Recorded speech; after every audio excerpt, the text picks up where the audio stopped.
आता मी तोच प्रश्न विचारणार आहे आहे का की नाही बघा. माजी सभागृह नेते परेश ठाकूर आणि माजी विरोधी पक्षनेते प्रीतम दादा निवडणुकीला का नाही उभे राहिले? हा, काय आहे माहिती आहे का, एक गोष्ट अशी आहे की परेश ठाकूरनं 2 वर्षापूर्वी निर्णय घेतला की हल्ली सगळीकडे चर्चा चालली की सोनिया गांधी, राहुल गांधी यांच्या धैर्यशील काँग्रेसला म्हणतात, त्यांचे बाळासाहेबांच्याकडे, बाळासाहेब बरोबर होते, महाराष्ट्राचे खऱ्या अर्थाने नेते होते, पण उद्धव ठाकरे आणि कोण आपल्या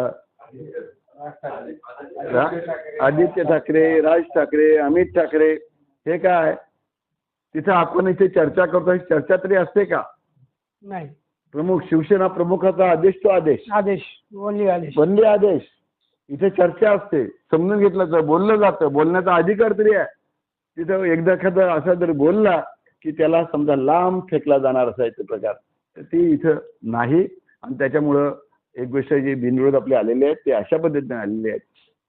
परेश ठाकूर तुम्ही म्हणाल तर त्यांनी मनापासून इच्छा ठरवली की आता आपल्या ज्या आमदार खासदारांचेच लोक त्यांनाच तिकीट दिली जातात असं होतं, ते आपल्यावर येऊन येऊन 2 वर्षापूर्वीच त्यांनी जाहीर केलं की मी पुढल्या उभा राहणार नाही आणि नवीन तरुणाला संधी द्यावी. त्याप्रमाणे त्यांनी तिथलाच मिडल क्लास सोसायटीमधला तरुण सुमित झुंजाराव त्याला त्यांनी पुढे केलं, त्याला उमेदवार दिली.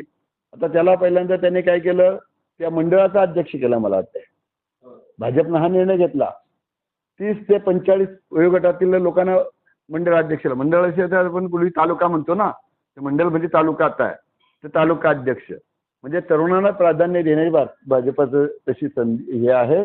आणि त्याप्रमाणे म्हणून त्यांना संधी दिली आणि हेच काम आता जनरली बऱ्याच ठिकाणी आपलं चाललेलं आहे.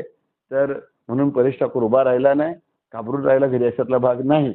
आणि ते लोक मला विचारतात परेश का नाही, परेश का नाही. बाबा आता त्यानं बघा अगोदर निर्णय घेतला म्हणजे आता त्याला कोणी बोलायला नको, सरकारने निर्णय घेतला म्हणून तू उभा नाही राहिलास असं बोलायला नको आपल्याला, अशा प्रकारचं आहे.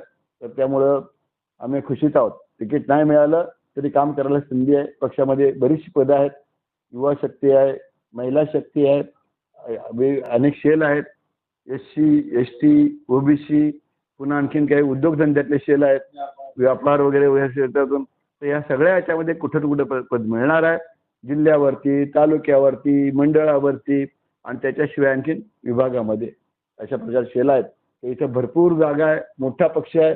जगातील सर्वात मोठा पक्ष कुठला आहे? भारतीय जनता पक्ष. भारतातील सगळ्या पक्ष आहे मोठा आहे म्हणून तो जगात मोठा झाला ना. भाजप महाराष्ट्रात आहे, देशात आहे आणि जगात आहे. इतका मोठा पक्ष चालवायचा म्हटल्यानंतर सर्वांना 100% एकाच वेळेस संधी देणं शक्य नाही, पण गुण्यागोविंदानं प्रत्येकजण चालतोय.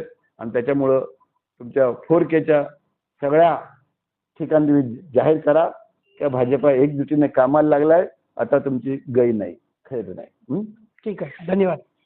ओके, कारण त्यांच्याकरता काम करणं माझं कर्तव्य आहे. तुम्ही आलेलं आहे, आपण मुलाखत घ्यावी. धन्यवाद. थँक्यू. आम्हाला